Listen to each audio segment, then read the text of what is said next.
বন্ধুরা, এটা হলো জিবুটি, পৃথিবীর সকল গরিব দেশের মধ্যে একটি, যার জিডিপি 2024 সালে $4.35 বিলিয়ন। ঠিক আছে, $4 বিলিয়ন। এত গরিব হওয়ার পরেও পৃথিবীর সকল সুপার পাওয়ার, পৃথিবীর সকল ধনী দেশ এই জিবুটিকে কন্ট্রোল করতে চায়। আচ্ছা, আপনারা যদি জিবুটি, তার রাজধানী কিনা জিবুটি, এটার ভিতর যদি দেখেন তাহলে আপনারা দেখতে পারবেন যে এই জায়গার মধ্যে ইউএস এর, ঠিক আছে, ইউনাইটেড স্টেটের একটি মিলিটারি বেস আছে। তার পাশেই ইতালির ছোট্ট একটি মিলিটারি বেস আছে, এবং আরো দেখতেছেন আপনারা ফ্রান্সের 2টি মিলিটারি বেস আছে।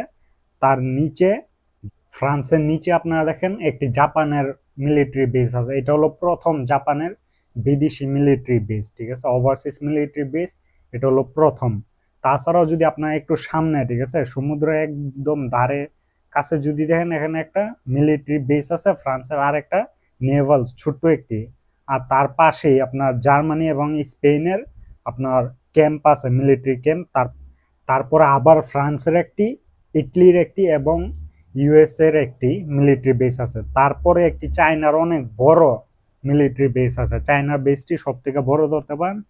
এবং একদম আপনার ক্যাপিটালের বাইরে জিবুটি, একদম বর্ডারের কাছে, ঠিক আছে, আপনার যে জিবুটি যে ক্যাপিটাল রাজধানীর কাছে আরো 3টি মিলিটারি বেস আছে, যেগুলো আপনারা দেখতেছেন ইউএসএ, ফ্রান্স এবং ইটালি। এই যে কমপ্লেক্স একটি বিষয় এই জায়গার মধ্যে, এটাই কিন্তু শেষ না। তাছাড়াও সৌদি আরেবিয়া, ইন্ডিয়া এবং রাশিয়া এই জায়গার মধ্যে মিলিটারি বেস তৈরি করার জন্য আপনার জিবুটি গভর্নমেন্টের সাথে এগ্রিমেন্ট করতেছিল, ঠিক আছে, কথাবার্তা চলতেছিল। যদি তাদের এগ্রিমেন্ট সাকসেসফুল হয়ে যায় তাহলে এই জায়গার মধ্যে ইন্ডিয়া, সৌদি আরেবিয়া এবং আপনার আপনার রাশিয়ার মিলিটারি বেস আপনারা দেখতে পারবেন। তখন জিনিসটা আরো কমপ্লেক্স হয়ে যাবে। তো সবাই, কথা হলো যে সবাই এই জায়গার মধ্যে কেন আপনার তাদের মিলিটারি বেস তৈরি করে এই জায়গার মধ্যে কেন কন্ট্রোল করতে চাইতেছে? জিবুটি এত গরিব একটি দেশ, জিবুটি এত ইম্পর্টেন্ট হওয়ার পিছনে, পৃথিবীর সকল সুপার পাওয়ারের নজরে এত ইম্পর্টেন্ট হওয়ার পিছনে তাদের জিওগ্রাফি অনেক বড় একটি রোল প্লে করে। কেননা জিবুটি এরকম একটি জিওগ্রাফিক্যাল পজিশনে বসে আছে যে পৃথিবীর সকল কান্ট্রির জন্য এটি খুবই ইম্পর্টেন্ট একটি পজিশন। আচ্ছা, আপনারা যদি জুম আউট করেন তাহলে ভালো করে যদি লক্ষ্য করেন তাহলে জিবুটি এট আ টাইম 2টি সি এবং ওশিয়ানে অ্যাক্সেস আছে।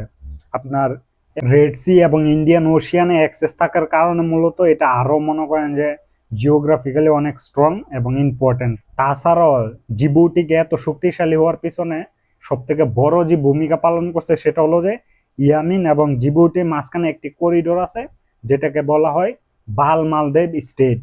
এই যে স্টেটটি মাত্র 28 কিলোমিটারের ডিস্টেন্স, মনে করেন যে 28 কিলোমিটারের একটি রাস্তা বলতে পারেন, সমুদ্রের রাস্তা। যে বাল মালদেবের যে 28 কিলোমিটার একটি করিডোর আছে, এটি মূলত আপনার পৃথিবীর 50% ট্রেড রুট, ঠিক আছে, ট্রেড রুট।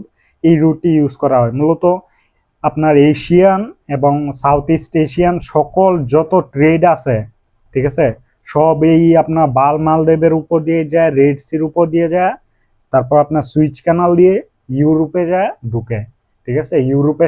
তাছাড়াও মূলত আপনার যদি ট্রেডের কথা বলেন, ঠিক আছে, সকল ট্রেডের না, পার্টিকুলারলি আপনার গ্যাস এবং অয়েলের জন্য এই রুটটি খুবই ইম্পর্টেন্ট। কারণ ভিডিও সামনের দিকে যাওয়ার আগে অবশ্যই চ্যানেলটি সাবস্ক্রাইব করে পাশে থাকা বেল বাটনটি অন করে দিবেন, কেননা এরকম ইনফরমেটিভ ভিডিও নোটিফিকেশন পাওয়ার জন্য। আপনারা যদি বেল বাটন অন করে রাখেন, এই যে পাশে থাকা বেল বাটন অন করে রাখেন, তাহলে আমার সকল ইনফরমেটিভ ভিডিওর নোটিফিকেশন আপনার কাছে চলে যাবে। আমার চ্যানেলের মধ্যে আপনার ইনফরমেশন ছাড়া, ঠিক আছে, আশা করি অন্য কোনো কিছু পাবেন না, ঠিক আছে। একটু জ্ঞান আপনার অল্প হলেও বৃদ্ধি হবে। তো চলুন ভিডিওর সামনের দিকে যাওয়া যাক। আপনার যদি আপনার ইউক্রেন এবং রাশিয়ার যুদ্ধটি দেখে থাকেন তাহলে আপনারা বুঝতে পারবেন যে ইউক্রেন এবং রাশিয়ার যুদ্ধের মধ্যে আপনার যত সেন্সার হয়েছে আপনার রাশিয়ার উপরে, তারপর কিন্তু রাশিয়া গ্যাস আপনার এক্সপোর্ট করা বন্ধ করে দিছিল। তারপরে কিন্তু এনার্জি অনেক মনে করেন যে শর্টেজ ইউরোপের মধ্যে দেখা দিছিল। কেননা রাশিয়ার কিন্তু আপনার ইউরোপের 35%-এর মতো আপনার গ্যাসেস এবং অয়েল রাশিয়া থেকে আসে, ঠিক আছে, যে কারণে মূলত আপনার রাশিয়ার এই গ্যাস অফ করে দেওয়ার জন্য ইউরোপের আপনার কি বলে এনার্জি শর্টেজ দেখা দিছিল। রাশিয়া ছাড়া, তাছাড়াও সব থেকে বেশি যে আপনার ইউরোপের এনার্জি যায়, মূলত অয়েল এবং গ্যাস যায়, এগুলো আপনার গালফ কান্ট্রি থেকে যায়। গালফ কান্ট্রি হলো আপনার, এটা হলো পার্সিয়ান গালফ, ঠিক আছে। এই যে সিটা, এটাকে বলা হয় পার্সিয়ান গালফ, এবং তার আশেপাশে যে দেশগুলো আছে এগুলোকে বলা হয় গালফ কান্ট্রি, যেগুলোর মধ্যে আছে আপনার Iran, Iraq, Kuwait, Bahrain, Saudi Arabia, UA এবং আপনার ওমান এবং ইয়েমেন। এই দেশগুলোর কাছে মূলত আপনার পৃথিবীর 50% অয়েল এবং 40% গ্যাসের রিজার্ভ আছে। মানে পৃথিবীর 50%, আমি কিন্তু পুরো পৃথিবী বলতেছি, পুরো পৃথিবীর 50% গ্যাস, সরি অয়েল, এবং 40% গ্যাসের রিজার্ভ তাদের কাছে আছে। এই গালফ কান্ট্রিগুলো মূলত কি করে, এরকম বড় বড় কন্টেইনার শিপের মধ্যে ভরে তাদের গ্যাস এবং অয়েল এই যে এই রুটটি দিয়ে পাকিস্তান, ইন্ডিয়া এবং আপনার সাউথ ইস্ট এশিয়ার চায়না, সাউথ কোরিয়া এবং জাপানের মধ্যে আপনার তাদের অয়েল এক্সপোর্ট করে, ঠিক আছে। এই যে একটি রোড, এই রোড দিয়ে সাউথ ইস্ট এশিয়ার আপনার যেগুলো অনেক দেশের সাথেই তাদের যে আপনার অয়েলের এবং গ্যাসের তারা ট্রেড করে থাকে। তাছাড়াও এবং তাদের বাকি গ্যাস এবং অয়েল এদিক দিয়ে আরব সির উপর দিয়ে গিয়ে, ইন্ডিয়ান ওশিয়ানের উপর দিয়ে গিয়ে, বালমান্দেব এবং সুইচ ক্যানালের উপর দিয়ে ইউরোপে যায় পৌঁছায়, ঠিক আছে। তো মূলত তারা এই রুটটি আপনার, এই যে ট্রেড রুট, এগুলো ইউজ করা হয়, যে কারণে এটি অনেক, মূলত এইসব কারণে যদি বালমান্দেব স্টেট বন্ধ হয়ে যায় জিবুটির কারণে বা যে কোনো একটি কনফ্লিক্টের কারণে, তাহলে ইউরোপের ইকোনমি অনেক বড় একটি ধাক্কা খাবে, ঠিক আছে। যে কারণে সবাই এই বালমান্দেব এবং আপনার জিবুটির উপরে কন্ট্রোল করতে চায়, তাদের কন্ট্রোল আনতে চায় এই জিবুটির উপরে। আমি কেন এই কথা বললাম যে ইউরোপিয়ান ইকোনমি অনেক বড় একটি ধাক্কা খাবে? তাছাড়া কি এই বালমান্দেব ছাড়া কি আর কোনো রুট নেই? অবশ্যই আছে। তাছাড়া একটি যে রুট আছে আপনার ইন্ডিয়ান ওশিয়ানের উপর দিয়ে, যে আপনার পুরো আফ্রিকাকে, আপনারা দেখতে পাচ্ছেন, পুরো আফ্রিকাকে চক্কর লাগিয়ে, তারপরে পুরো আফ্রিকা কন্টিনেন্টকে চক্কর লাগিয়ে তারপরে যায় ইউরোপে পৌঁছাইতে হবে। এই রুটটি অনেক রিস্ক এবং অনেক অনেক সময় নিবে, ঠিক আছে, অনেক টাইম এবং অনেক রিস্কি একটি রুট, ঠিক আছে। আচ্ছা, আপনাদেরকে একটা এক্সাম্পল দিই। মার্চ 2021-এ এই সুইচ কানালের মধ্যে একটি শিপ আটকে গেছিল, ঠিক আছে। আপনারা অনেকেই হয়তো বা এই নিউজটা দেখেছিলেন। ওই শিপটা এই সুইচ কানালের মধ্যে আটকানোর কারণে ওয়ার্ল্ড ইকোনমির $9 বিলিয়ন লস হয়েছিল, ঠিক আছে। $9 বিলিয়ন ওয়ার্ল্ড ইকোনমির লস হয়েছিল। তাছাড়াও এই যে সুইচ কানাল এবং এই রুটটি সৌদি আরেবিয়ার জন্য খুবই ইম্পর্টেন্ট, ঠিক আছে। আমি বলবো যে সব থেকে ইম্পর্টেন্ট সৌদি আরেবিয়ার জন্য। বালমান্দেব স্টেট সৌদি আরেবিয়ার জন্য কিভাবে ইম্পর্টেন্ট? কেননা বালমান্দেব স্টেট তো সৌদি আরবের উপরে, আপনারা যদি ম্যাপে দেখেন তাহলে বালমান্দেব স্টেটকে পার হয়ে তারপরে সৌদি আরেবিয়া, কেননা বালমান্দেব স্টেট হলো আপনার ইয়েমেনের সাথে। তো মূলত ইম্পর্টেন্ট কিভাবে আপনাদেরকে আমি বুঝাই। সৌদি আরেবিয়ার কাছে 15% পৃথিবীর অয়েল রিজার্ভ আছে, পুরো পৃথিবীর 15% অয়েল রিজার্ভ আছে। মূলত এই যে আপনার সৌদি আরেবিয়াকে আপনারা ধরতে পারেন যে পেট্রো কান্ট্রি, ঠিক আছে, যে তাদের পেট্রোলিয়াম অনেক বেশি। তো তাদের এই যে রিজার্ভগুলো আছে, তাদের যে খনি, তাহলে খনিগুলো এগুলো কোথায়? আপনারা যদি ভালোভাবে লক্ষ্য করেন, সেগুলো আপনার যে পার্সিয়ান গালফ যে বর্ডার, ঠিক আছে, এই বর্ডারের কাছে, একদম পার্সিয়ান গালফ বর্ডারের কাছে। যেই কারণে তাদের এই যে সকল, ঠিক আছে, অয়েল এবং আপনার যে গ্যাস, এগুলো এক্সপোর্ট করার জন্য তারা মূলত এই যে স্টেট অফ হরমুজ, এই যে রুটটি, এই রুটটি ইউজ করে তারপর বালমান্দেব দিয়ে সুইচ ক্যানাল দিয়ে পার হয়। কেননা তাদের ভিতরে, আপনারা অবশ্যই জানেন যে সৌদি আরেবিয়া পুরো রেগিস্তানে ভরা, ঠিক আছে, পুরোটাই মরুভূমি। মূলত এই কারণে বালমান্দেব সৌদি আরেবিয়ার জন্য খুবই ইম্পর্টেন্ট, কেননা তাদের যে অয়েলের যে আপনার রুট, তারা যে রুট ইউজ করে সেটি হলো আপনার পার্সিয়ান গালফ থেকে এই যে স্টেট অফ হরমুজ, এই রুটটি দিয়ে তারপর বালমান্দেব দিয়ে সুইচ ক্যানাল দিয়ে তারপর আপনার ইউরোপে তাদের মাল এক্সপোর্ট করে, তাদের অয়েল এক্সপোর্ট করে, ঠিক আছে। আমার ভিডিওতে আমি যেভাবে আপনাদেরকে দেখাইছি, গালফ কান্ট্রি মূলত তারা এই রুটটি ইউজ করে তাদের গ্যাস এবং অয়েল এক্সপোর্ট করার জন্য। তার মধ্যে আপনারা যদি লক্ষ্য করেন তাহলে বালমান্দেবের মতনই স্টেট অফ হরমুজ, এটাও কিন্তু অনেক ইম্পর্টেন্ট একটি পজিশনে বসে আছে। মাত্র 34 কিলোমিটারের, ঠিক আছে, একটি ডিস্টেন্সের স্টেট, এটা স্টেট অফ হরমুজ। এই স্টেট অফ হরমুজও কিন্তু আপনার সৌদি আরেবিয়ার ইকোনমির জন্য অনেক বড় একটি থ্রেট। সেটা কিভাবে? এই যে স্টেট অফ হরমুজ, এটি হলো আপনার ইরানের বর্ডারের কাছে, ঠিক আছে, এবং যে স্টেট অফ হরমুজের পাশে যে আইল্যান্ড গুলো দেখতেছেন, এগুলো মূলত সব ইরানের কন্ট্রোলে, ইরানের আইল্যান্ড, ঠিক আছে। তো ইরান এবং সৌদি আরবের মধ্যে কিন্তু আমরা সবাই জানি যে সুন্নি এবং আপনার শিয়া কনফ্লিক্ট চলে, যেই কারণে অনেকবারই আরো অনেক কারণে, বিভিন্ন কারণে ইরান কিন্তু আপনার স্টেট অফ হরমুজ এটা বন্ধ করে দিবে। এই ধমকি, এই যে আপনার ওয়ার্নিং অনেকবারই দেওয়া হয়েছে, যেই কারণে আপনার সৌদি আরেবিয়া কি করছে, তার ইস্টার্ন মানে ইস্ট বর্ডার থেকে ওয়েস্ট বর্ডার পর্যন্ত, রেড সি পর্যন্ত একটি পাইপলাইন বিছাইছে, ঠিক আছে। গালফ সি থেকে এবং আপনার রেড সি পর্যন্ত একটি পাইপলাইন বিছাইছে, যেটা আপনাদেরকে আমি দেখাইতেছি।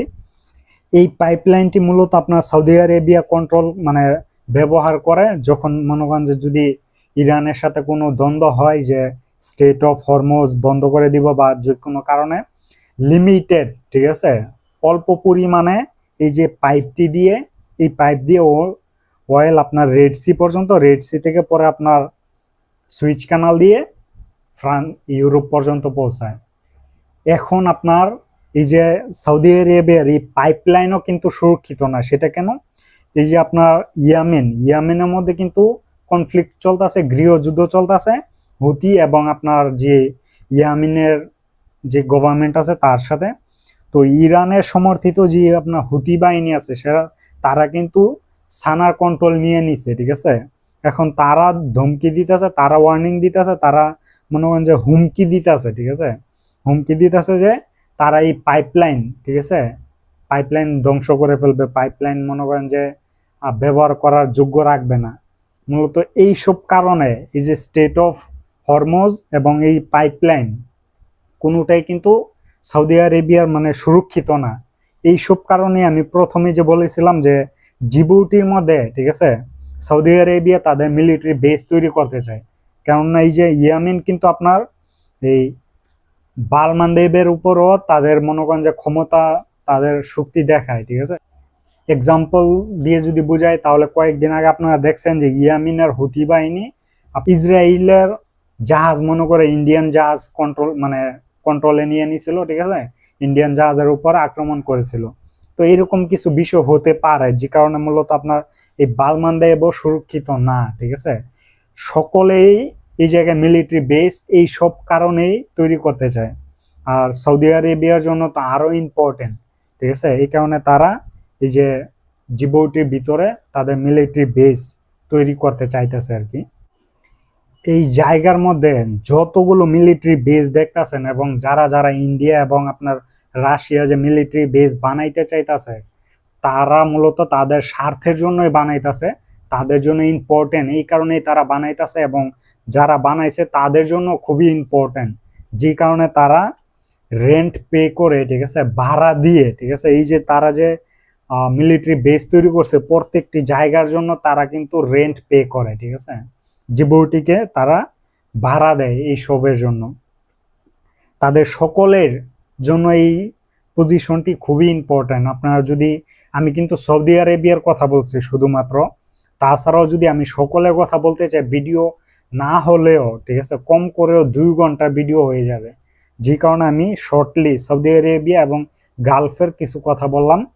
তাছাড়াও চায়না এবং আপনার ফ্রান্স, জার্মান, স্পেন সকলের জন্য এটি অনেক খুবই ইম্পর্টেন্ট, ঠিক আছে। মূলত ফ্রান্সের জন্য সব থেকে বড় ইম্পর্টেন্ট এই যে জিবুটি পজিশনটি, এই জায়গাটি আর কি। তো তারা রেন্ট পে করে তারপরে কিন্তু এই জায়গায় তাদের বেস নির্মাণ করছে, ঠিক আছে। বেসিক্যালি এই সব কারণে জিবুটি জিওপলিটিক্যালি এত ইম্পর্টেন্ট একটি পজিশন। আপনার এশিয়া এবং ইউরোপকে এই একটি 28 কিলোমিটারের যে একটি রুট, এই রুটটি মূলত আপনার সহজে, ঠিক আছে, মনে করেন যে অ্যাক্সেস দেয় ইউরোপ থেকে ট্রেড করতে হলে, এবং আপনার এশিয়া থেকে ট্রেড করলে, ঠিক আছে। তো মনে করেন যে সব থেকে শর্ট যে রুট আছে এই রুটটি মূলত আপনার ইউজ করা হয়, ঠিক আছে। বাকি রুটগুলো একটু বড়, যে কারণে এই যে বিষয়টা আপনাদের দেখালাম, এই কারণে মূলত আপনার জিওপলিটিক্যালি জিবুটি এত ইম্পর্টেন্ট একটি পজিশনে বসে আছে। আমি মূলত আমি জিবুটিকে নিয়ে এত বড় ভিডিও মনে করেন যে তৈরি করা আমার দ্বারা সম্ভব না, যেই কারণে আমি শর্টলি এই কিছু ইনফরমেশন আপনাদেরকে দিলাম। তাছাড়াও আমি এগুলো ছাড়া জিবুটির মূলত আপনার ফুললি জিওগ্রাফি একটি ভিডিও আমি আশা করি নির্মাণ করব। যদি আপনারা চান তাহলে কমেন্ট করে জানাবেন, কারণ অনেক ইনফরমেশন এই জায়গায় মিস হয়ে গেছে জিবুটির বিষয়ে। কিন্তু মানে আমি শুধুমাত্র জিবুটির রাজধানী যার নামও কিনা জিবুটি, আমি তার বিষয়ে কথা বলছি। এই জায়গায় যে মিলিটারি বেসগুলো আছে এইগুলোর বিষয়ে কথা বলছি। তাছাড়াও জিবুটি অনেক ইনফরমেশন, জিবুটি কান্ট্রির অনেক ইনফরমেশন এখনো আছে যা খুবই ইম্পর্টেন্ট। আপনারা যদি চান আমি জিবুটি দেশের উপরে, ঠিক আছে, জিবুটি দেশের উপরে তার জিওগ্রাফিক্যালি যে পজিশন আছে এটাকে নিয়ে একটি ভিডিও আমি তৈরি করব। যদি আপনারা চান কমেন্ট করে জানাবেন।